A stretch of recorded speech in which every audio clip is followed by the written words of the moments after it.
नमस्कार साथियों, स्वागत है आप सभी का अंकित इंस्पायर्स इंडिया पर। मैं हूं अंकित अवस्थी और चर्चा एक ऐसी दुर्घटना की जिसमें 3 भारतीयों के जान जाने की खबर है। हाल ही में मिडिल ईस्ट के अंदर, मिडिल ईस्ट वाले एरिया में हॉर्मुज के आसपास फिर से युद्ध शुरू हो चुका है और इस बीच में 3 भारतीयों के जान जाने की और 3 जहाजों पर अमेरिकी हमले की बात निकल कर आ रही है। ये 3 जहाजों पर हमले की जो बात है, इसकी पुष्टि भारत सरकार खुद के क्लेम से नहीं कर रही कि ये जहाज हमारे थे। बस बार बार आ रहा है पलाऊ बेस्ड थे। पलाऊ की कहानी भी आज डिकोड करेंगे। ये कौन सा बाईपास रूट है जिसके तहत दुनिया भर के 70-75% जहाज पलाऊ का झंडा लगाकर घूम रहे हैं और सरकारें हमारे ऊपर मार नहीं पड़ी ये कहकर बच रही हैं। आज के सेशन में जिक्र है हॉर्मुज स्ट्रेट के अंदर हुए हमलों का।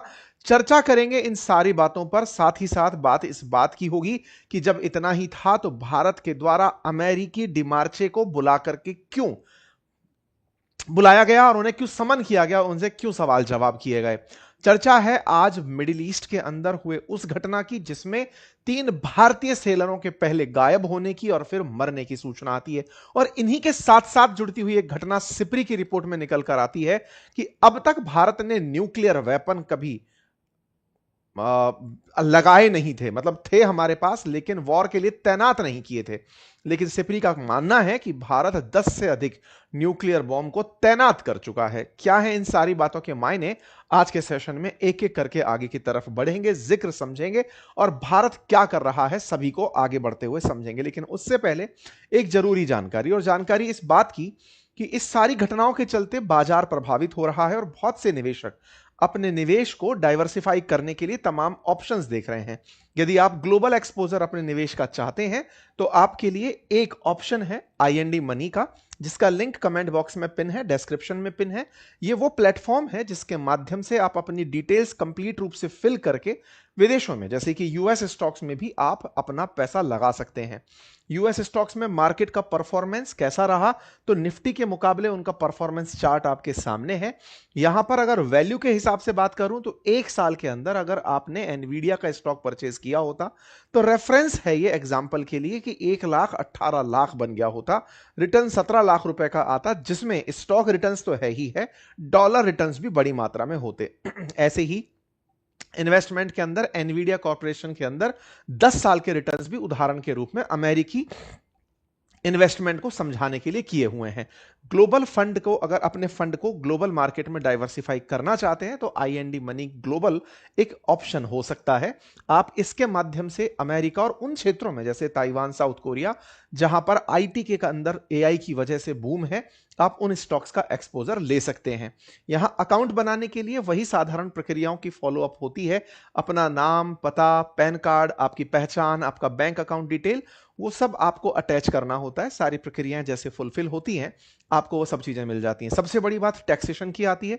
यदि आप 2 साल से अधिक का एक्सपोजर रखते हैं तो 12.5% का कैपिटल गेन टैक्स, और यदि 2 साल से कम का रखते हैं तो जो भी लाभ आपने कमाया उस पर आपके इनकम टैक्स स्लैब के अकॉर्डिंग टैक्सेस लगते हैं। ये ग्लोबल एक्सपोजर के ऊपर है। और चूंकि ये गिफ्ट मनी के वॉलेट के थ्रू होता है, यानी गिफ्ट सिटी के वॉलेट के थ्रू होता है, इंडिया के थ्रू ही, यानी इंडिया की तरफ से अलाउड है कि आप ग्लोबल इन्वेस्टमेंट कर सकते हैं। किस अमाउंट तक का कर सकते हैं, उसी अमाउंट के लिए ये आपको ऑथराइज भी करके चलते हैं। ये उन लोगों के लिए है जो ग्लोबल मार्केट में निवेश करना चाहते हैं। अगर आप चाहते हैं अपने फंड को डाइवर्सिफाई रखना तो आपके लिए लिंक हमने कमेंट बॉक्स में पिन किया हुआ है, आप जाकर इसे जरूर चेक करें। आइए साथियों, खबर पर लौटते हैं। बात 10 जून की है। ओमान तट पर भारत के कमर्शियल जहाज पर हमले की निंदा भारत सरकार ने की। बड़ा इंटरेस्टिंग है कि यहां पर हिंदी न्यूज चैनल्स लिख रहे हैं भारत के कमर्शियल जहाज पर, लेकिन जो मीडिया की रिलीज निकल कर आई मिनिस्ट्री ऑफ एक्सटर्नल अफेयर की, उसमें बड़ा ही इंटरेस्टिंग एक लाइन लिखा आया, we condemn the attack on the commercial vessel set below off the coast of Oman. बड़ा इंटरेस्टिंग पढ़ने वाला पॉइंट यह था कि कमर्शियल वेसल सेट बेलो बोला गया, लेकिन सेट बेलो के साथ साथ यह नहीं बोला गया Indian commercial vessel. Hindi news channels में भारत के कमर्शियल शब्द को यूज कर लिया गया। यहां बड़ा टेक्निकल आर्ग्यूमेंट है कि इस सेट बेलो पर 10 जून को हमला होता है। भारत सरकार की तरफ से मीडिया का एक आउटलेट, मतलब मीडिया रिलीज निकल कर आता है, जिसपे 24 भारतीय क्रू सवार थे। उनमें से 21 को बचा लिया गया और 3 मिसिंग बताए गए। आज उन्हें श्रद्धांजलि भी दे दी गई है। ये एम्बेसी ऑफ ओमान क्लोजली इस सिचुएशन को मॉनिटर कर रहा था। यह हमला अमेरिका द्वारा किया गया था सेट बेलो पर। ध्यान से देखने वाली बात यह है कि ये जो सेट बेलो है ना, ये सेट बेलो पर पलाऊ नाम के एक देश का झंडा लगा था। इसी पलाऊ नाम से देश को अगर आप गूगल पर भी ढूंढ पाएंगे तो एक बार में तो नहीं ढूंढ पाएंगे मैप के ऊपर, ठीक है। इस पलाऊ नाम के देश का झंडा लगाकर आजकल बहुत सारे जहाज घूम रहे हैं। ये क्या कहानी है, ऐसे समझिए। फ्लैग ऑफ कन्वीनियंस होता है। फ्लैग ऑफ कन्वीनियंस क्या होता है कि आपको अमेरिका का झंडा लगाना है, भारत का झंडा लगाना है, यूरोप में से किसी एक देश का झंडा लगाना है, तो उन देशों के जो कमर्शियल शिपिंग लेन्स को लेकर के, जहाजों को लेकर के जो कानून है उनकी पालना करनी होती है। कमाओगे तो टैक्स देना होता है, उतने ही कठिन नियमों की पालना करनी होती है। यहीं पर शुरू होता है फर्जीवाड़ा। फर्जीवाड़ा कैसे, ऐसे समझिए, जैसे मान लीजिए राजस्थान की कोई गाड़ी है, वो जाकर अंडमान निकोबार का नंबर ले आए या फिर अरुणाचल प्रदेश का नंबर ले आए, वो नंबर प्लेट लगाकर राजस्थान में घूमती रहे। अगर वहां टैक्सेशन कम थे तो राजस्थान में काम चला रहे हैं, बढ़िया से काम चल रहा है। बिल्कुल वैसे ही शिपिंग लेन्स में होता है। झंडे कहीं और दूसरे देश के लगाने का लॉजिक ये होता है, उन देशों के नियम आसान है, वहां जाकर कंपनियां रजिस्टर होती हैं और वो एक एक दिन के अंदर आपको सर्विस के लिए, आपको कमर्शियल व्हीकल चलाने के लिए, पानी में जहाज चलाने के लिए अपनी परमिशन, लाइसेंसिंग दे देती हैं। जहां भारत में इन कामों को होने में साल लगते हैं, वहां पर दिन भर के अंदर काम हो जाता है।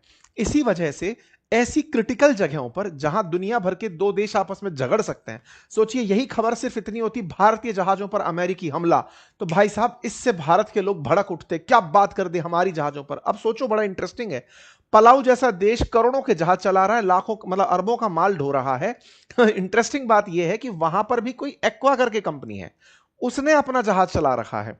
उसको तलाशते तलाशते निकलोगे तो रूट्स कहीं ना कहीं भारत से निकल आएंगे। बस इतना कौन रिसर्च करेगा, पलाऊ का झंडा है, चल दिए हम लोग मान करके। ऐसी ही घटनाएं 8 तारीख को भी हुई और आज भी सुनने में जलवीर के साथ आ रही हैं। कुल मिलाकर बात यह है कि दुनिया भर के देश आंख मूंद कर बैठे हैं, नहीं नहीं नहीं, पलाऊ का झंडा था, छोड़ो, हमारा नहीं था, पलाऊ झंडा था, हम पर सवाल मत लेके आ जाना। नहीं लाएंगे साहब। हुआ क्या था अब वो जान लीजिए। हुआ यह था कि आपसे 2 दिन पहले मैंने आप लोगों को यह सेशन में एक जानकारी दी थी कि इजराइल और ईरान फिर से भिड़ गए हैं।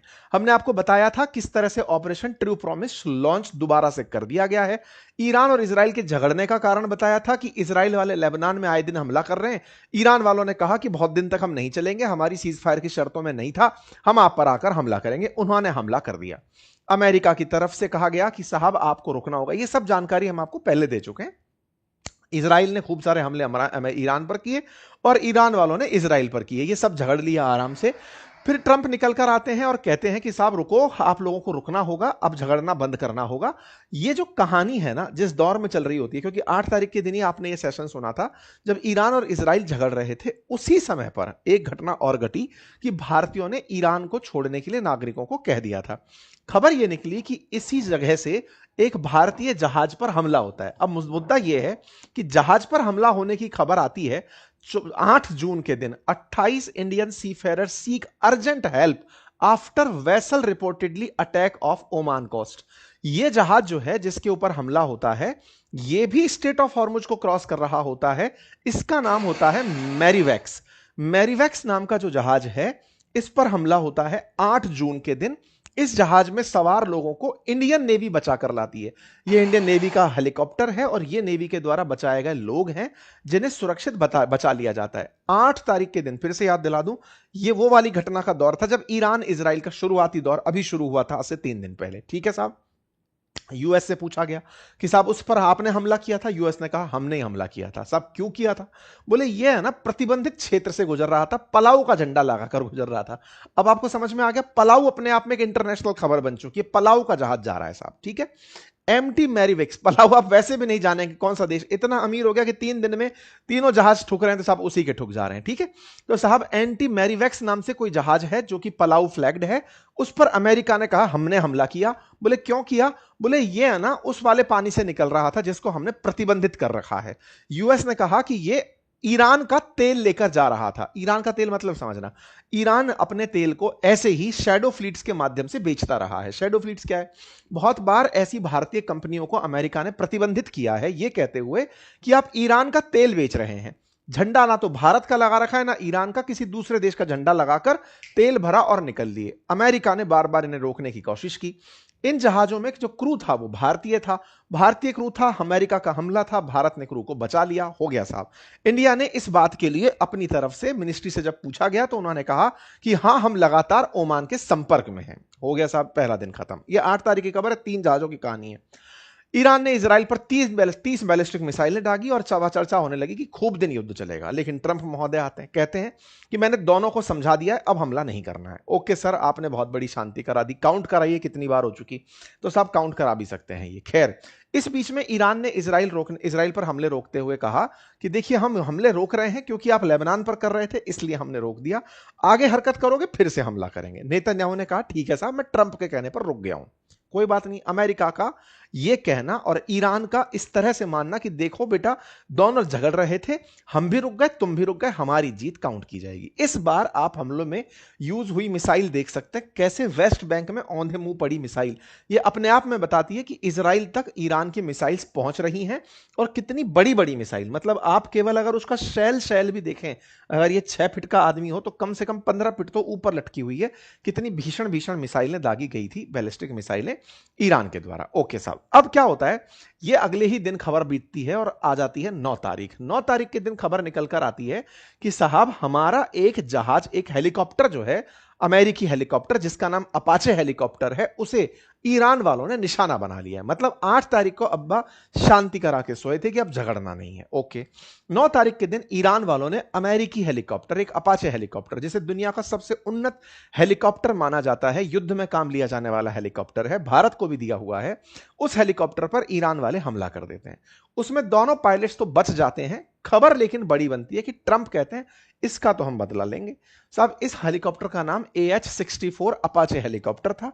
अमेरिका इस पर चुप बैठ जाएगा तो बेइज्जती हो जाएगी, इस हेलीकॉप्टर को तुमने निशाना बनाया है तो हम बदला लेंगे। मतलब 8 तारीख तक खबरें चल रही थी इजराइल और ईरान की, अब अमेरिका भी इनवाइट हो गया। अमेरिका इनवाइट हुआ कि चलो साहब हमने अपने आदमी बचा लिए, अब हम बदला लेंगे। मतलब इतना फ्रेंडली फायर चल रहा है ना कि ईरान ने इजराइल को मारा, इजराइल ने ईरान को मार लिया, भाई हो गया, दोनों का एक एक विकेट हो गया।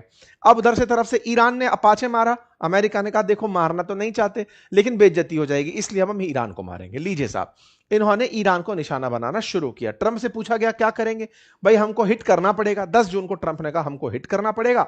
यूएस ने साहब उठाकर 10 तारीख को ईरान के ऊपर हमले करने शुरू कर दिए। हेडलाइंस आती हैं, अमेरिका की सेंट्रल कमांड लगातार हमले कर रही है, बढ़िया से हमलों की तस्वीरें निकाली जाती हैं कि साहब देखिए ईरान और अमेरिका वाले झगड़ रहे हैं। अमेरिका फोटो देता है कि देखो बढ़िया से हमने ईरान पर गोले दागे हैं। ये तस्वीरें आपके सामने वीडियो के फॉर्म में दिखाई दे रही हैं। हमले का अंदाजा लगाया जा सकता है कि हमले तो भीषण ही रहे होंगे, ईरान पर अमेरिकी हमले हो गए। यहां पर आपके सामने तस्वीरें दिखाकर समझाने का प्रयास सिर्फ इतना है कि दूर दूर से ये हमले दिखाई और सुनाई पड़ रहे थे।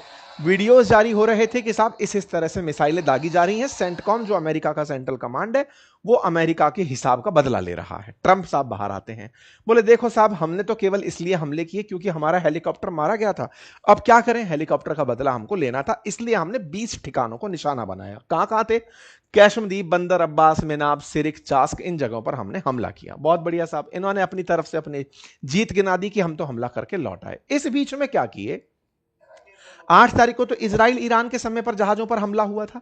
ये सारी तस्वीरें चल ही रही थी, जितने हमले होने थे फुटेजेस बाहर आई रही थी। IRGC इस बीच में बहरेन के अंदर और जॉर्डन के अंदर अमेरिकी बेसिस को निशाना बना रहा था कि यार इजराइल से लड़ना बहुत हुआ, अब बहरेन और जॉर्डन को निशाना बनाते हैं। IRGC ने एक वीडियो जारी करके कहा कि हमने जॉर्डन में एक ऐसे जगह पर हमला किया है जहां पर F-35 तैनात थे, जहां पर F-15 तैनात थे, हमने उनको मिटाया है। इस तरह की न्यूज आज सुबह निकल कर आती है कि जॉर्डन के अंदर ईरान के हमले हुए हैं और उसके अंदर F-35 और F-15 वाले बेस को निशाना बनाया गया है। साथ ही साथ कुवैत के ऊपर शहीद ड्रोन आज सुबह चलते हुए दिखाई दिए। मतलब IRGC ने अमेरिकी हमलों के बदले में बहरेन में सायरन बजवा दिए, कुवैत पर ड्रोन उड़ा दिए, जॉर्डन के अंदर अमेरिकी बेस को निशाना बना दिया। वो अपने में फिर से शुरू हो गया। ठीक है साहब, ईरान ने अपनी तरफ से कहा कि हमने स्ट्रेट ऑफ हॉर्मुज को बंद कर दिया है, अमेरिका ने कहा नहीं जी खुला हुआ है। ईरान ने कहा कि हमने अमेरिकी वेसल को निशाना बना दिया है, अमेरिका कह रहा है नहीं बनाया है। इसी बीच में क्या होता है, खुला है बंद है, खुला है बंद है। इसी बीच में एक जहाज और चलते में आ जाता है जिसका नाम है एमटी सैट बेलो, जो मैंने आपको शुरुआत में बताया। इस जहाज पर हमला होता है जिनमें से 3 लोग मारे जाने की खबर है। पहले मैवरेक्स था, अब सैट बेलो है। सैट बेलो की यह खबर है, इसमें भी 24 भारतीय थे, 24 में से 3 के मारे जाने की खबर है। अब समझ रहे हैं कि कहानी कहां चल रही है, ये कोलेटरल डैमेज में हो जा रहा है, मतलब लड़ कोई और रहा है, जहाज भारत के। अब इंटरेस्टिंग बात है, कोई नहीं बोल रहा है कि भारत के जहाज है, मैं भी नहीं बोलूंगा भारत के जहाज है। सेट बेलो है जी, एक्वा करके कंपनी है, ढूंढ रहा था, मेरे को गूगल ने चंडीगढ़ से रिलेट कर दिया था, पर मैं क्लेम नहीं करूंगा जी कहां की है। मैं तो बस यही बोल रहा हूं, पलाव का झंडा था, जैसे हमारे देश में बोला जा रहा है पलाव का झंडा था साहब, ठीक है। पलाव कोई दूसरा देश है दुनिया के अंदर जिसका झंडा था, उस झंडे से लगा हुआ एक जहाज था, उस पर हमला हुआ और हम लोगों ने अपनी प्रतिक्रिया तीव्र वाली दी है भाई साहब। हमने चार्ज डी अफेयर को बुलाया है अमेरिका के और कड़ा विरोध दर्ज करा है, बहुत कड़ा विरोध दर्ज कराते हैं आजकल हम, तो हमने बहुत कड़ा विरोध दर्ज करा दिया है कि साहब ये वैश्विक व्यापार मार्ग में भू राजनीतिक तनाव के असर से हमें बचाया जाना चाहिए। इस पर बकायदा इंटरनेशनल मैरीटाइम ऑर्गेनाइजेशन ने भी यही कहा कि पलाव फ्लैग्ड जगह पर हमला, वेसल पर हमला होना दुर्भाग्यपूर्ण है। मतलब आप सोचकर देखिए क्या ही टिप्पणी की जाए, मतलब कैसे बोला जाए। समझदार समझ गए होंगे, मैं भी नहीं बोलेंगे, आप भी नहीं बोलेंगे, है ना। क्यों नहीं बोलेंगे, क्योंकि फिर अमेरिका से आपको झगड़ना पड़ेगा। किस बात से झगड़ेंगे आप, आइए साहब। तो ऐसी स्थिति में अब चर्चा ये निकल कर आती है कि सेंट बेलो में 3 भारतीय लोगों की मौत हो गई। सर्बानंद सोनेवाला जी ने फाइनली उनको ट्रेजिक इंसिडेंट मारते हुए पलाऊ फ्लैग्ड एम्प्टी सेट बेलो पर 3 भारतीयों की मौत के ऊपर शोक व्यक्त कर दिया है। ठीक है साहब, चलिए अब इसी बीच में एक खबर और तैरने लगती है, उसी हैंडल से जो सेट बेलो की खबर लेकर आया, उसी हैंडल से आती है कि 20 भारतीय सीफेरर्स एम्प्टी जलवीर पर भी थे। उनका क्या हुआ, जलवीर की जलती हुई घटना भी निकल कर आ रही है। तो तीसरी जो 9 मतलब अभी तक प्योर पुख्ता खबर नहीं है, वो जलवीर की है। भाई साहब 3 दिन के अंदर 3 जहाजों पर हमले की खबरें आ चुकी हैं, लगातार कैजुअल्टी हो रही हैं और आप और हम केवल इनकी चर्चाएं ही कर पा रहे हैं। स्टेट ऑफ हॉर्मुज पर अमेरिका, ईरान, इजराइल जो झगड़ रहे हैं, कैजुअल्टीज हमारी हो रही हैं, दुनिया के लिए व्यापार बाधित हो रहा है, तेल की कीमतें दुनिया भर में बढ़ रही हैं। पर मजाल है साहब, कोई भी देश निकल कर आए और कहे कि आप गलत हैं। आप में से कुछ लोग कहेंगे हम निकल कर कह सकते हैं, सरकारों से पूछिए साहब। बहुत से देशों का नुकसान हो रहा है, पूरा गल्फ एक तरह से हॉस्टेज हो रखा है, पर बोल नहीं पा रहा है। आप लोग इस पर क्या देखते हैं बताइएगा। खैर फिर भी हम तो और अपडेट्स जान लेते हैं, और अपडेट्स में इतनी सी बात है साहब, अमेरिका ईरान एक दूसरे को धमका रहे हैं, उससे अपना तो क्या ही लेना देना। सिपरी की खबर निकल कर आई है कि भारत ने पहली बार 12 परमाणु हथियार मोर्चे पर तैनात कर दिए हैं। सिपरी का कहना है कि भारत, सिपरी क्या है, Stockholm International Peace Research Institute है, दुनिया भर में कौन सा देश कितने हथियार खरीद रहा है, किस देश के पास कितना हथियार है, उनकी रिपोर्ट निकालती रहती है। काफी मान्यता प्राप्त है, परीक्षाओं में पूछी भी जाती है, वैसी वाली है ये। ठीक है, 180 से बढ़कर 190 हो गए भारत के पास परमाणु हथियार, ये बताया गया है। इसने ये भी कहा कि 2025 तक भारत ने एक भी परमाणु हथियार तैनात नहीं किया हुआ था, थे हमारे पास लेकिन चलाने लायक स्थिति में नहीं रखा था। लेकिन 26 में 12 की तैनाती हो चुकी है। 26 में ऐसा क्या हुआ है, तो आपको पता ही है, फरवरी से तो यह युद्ध चल ही रहा है। 25 में भले ही ऑपरेशन सिंदूर हुआ था, तब तक हमने बम तैनात नहीं कर रखे थे। तो 26 में ऐसी कौन सी परिस्थिति बदली जिसके चलते हमने तैनाती की, ये आपके और मेरे मन में बराबर सा सवाल है। फिलहाल दुनिया के अंदर 9 ही देश हैं जिनके पास परमाणु बम है, उनमें भारत भी एक है, और चर्चा है कि भारत ने पाकिस्तान से 20 अधिक परमाणु बम बना लिए। ये सिपरी का मानना है। ठीक है साहब, कुल मिलाकर भारत दुनिया का सबसे बड़ा सैन्य खर्च करने वाला 5वां बड़ा देश है, इंपोर्ट में दूसरे नंबर पर आता है, और 86% दुनिया में परमाणु हथियार अमेरिका और रशिया रखते हैं, बाकी फिर आपका और हमारा नंबर आता है। ठीक है साहब, आपका हमारा मतलब भारत का नंबर आता है 190 पर, फिर पाकिस्तान, इजराइल, नॉर्थ कोरिया के नंबर आते हैं। ठीक है साहब, फिलहाल के लिए जानकारी के रूप में इतना ही। आप विषय पर क्या सोचते हैं, अपनी राय जरूर रखें। चैनल पर नए हैं तो सब्सक्राइब कर लें साहब, आप थोड़ा सा कष्ट सब्सक्राइब वाले बटन पर दे दें तो हमारी बड़ी मदद होगी। फिलहाल के लिए इतना ही। बाकी इंटरनेशनल एक्सपोजर अगर आपको इन्वेस्टमेंट में लेना है तो IND मनी ग्लोबल को अवश्य चेक करिए, लिंक कमेंट बॉक्स में पिन है। धन्यवाद।